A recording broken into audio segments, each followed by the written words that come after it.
Imagine a time of immense tension, a time when the world teetered on the brink of catastrophe. The year is 1983. The air is thick with uncertainty and fear. The United States and the Soviet Union are locked in a nuclear standoff, each side armed to the teeth with weapons of mass destruction. The world holds its breath, fearing the unthinkable, a nuclear war that could annihilate humanity. This was the Cold War, a period marked by intense rivalry and ideological conflict. It was a time of fear, but it was also a time of rapid technological innovation. Scientists and engineers worked tirelessly, pushing the boundaries of what was possible. Both sides raced to develop ever more powerful weapons, including those that could reach into space. The space race was not just about exploration, it was about dominance. The Cold War may be over, but its legacy lives on. The remnants of that era can still be seen in abandoned military bases and old nuclear bunkers. The weapons developed during that era, and the ideas that fueled them, are still with us today. Modern military technology owes much to the innovations of the Cold War. And now, we are entering a new era of technological advancement, an era where space is no longer just a place of wonder, but a potential battleground. The ghosts of the Cold War continue to haunt us, reminding us of the fine line between progress and peril. Deep within the Soviet Union, during the height of the Cold War, a terrifying system was developed, shrouded in secrecy and fear. It was called the Dead Hand. Its purpose? To ensure that even if the Soviet leadership was wiped out in a sudden, devastating attack, the country could still retaliate with a massive nuclear strike, ensuring mutual destruction. Imagine a giant computer network, constantly watching for signs of an attack, monitoring every signal and movement.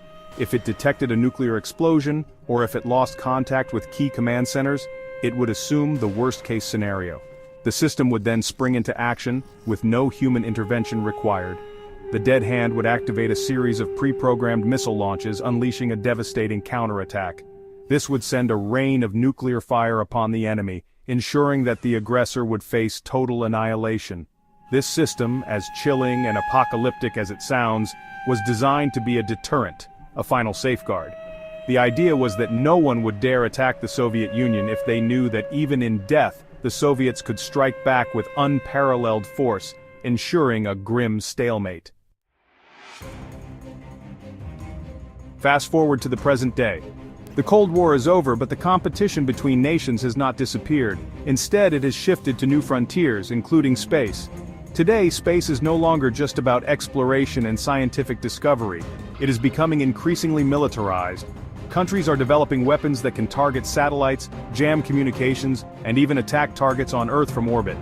Imagine a world where wars are fought not just on land, sea, and air, but also in the vacuum of space. Satellites, crucial for communication, navigation, and intelligence gathering, could be destroyed in an instant. This would not only cripple military capabilities, but could also disrupt civilian life in countless ways. Now let's combine these two concepts, the Dead Hand and space weapons. The Dead Hand, originally a Cold War-era concept, was designed to ensure a retaliatory strike even if the command structure was destroyed. Space weapons, on the other hand, represent the pinnacle of modern military technology, capable of striking targets with precision from orbit. Imagine a future where a nation, fearing an attack, decides to place a version of the Dead Hand system in space. This would involve deploying a network of advanced satellites equipped with state-of-the-art weaponry. This system, linked to a network of satellites armed with lasers, missiles, or other devastating weapons, would constantly monitor Earth and space for any sign of aggression. These satellites would be on high alert, scanning for any potential threats, ready to respond at a moment's notice. If an attack were detected, this space-based Dead Hand could launch a retaliatory strike without any human intervention. The system would be fully automated, making decisions based on pre-programmed criteria and real-time data. The consequences of such a system are terrifying to contemplate. The potential for misuse or malfunction is enormous. A simple miscalculation, a technical error, or even a false alarm could trigger a global conflict, leading to unimaginable destruction. The idea of a space-based Dead Hand system raises profound ethical and strategic questions about the future of warfare and the role of technology in our lives. The very idea of a Dead Hand system, whether on Earth or in space, raises profound ethical questions. Can we, as human beings, delegate the decision of life and death, of war and peace, to machines? What happens if these machines make a mistake? Who is responsible for the consequences? These are not easy questions to answer. Some argue that automated systems, devoid of human emotions and biases, might actually be better at preventing accidental wars. Others believe that the risks of handing over control to machines are simply too great. The debate is complex and there are no easy answers. As technology continues to advance, the potential for space-based warfare becomes increasingly real. The combination of the dead hand concept with space weapons presents a particularly alarming scenario. It is a scenario that could lead to a future where the fate of humanity rests in the hands of automated systems, capable of unleashing unimaginable destruction.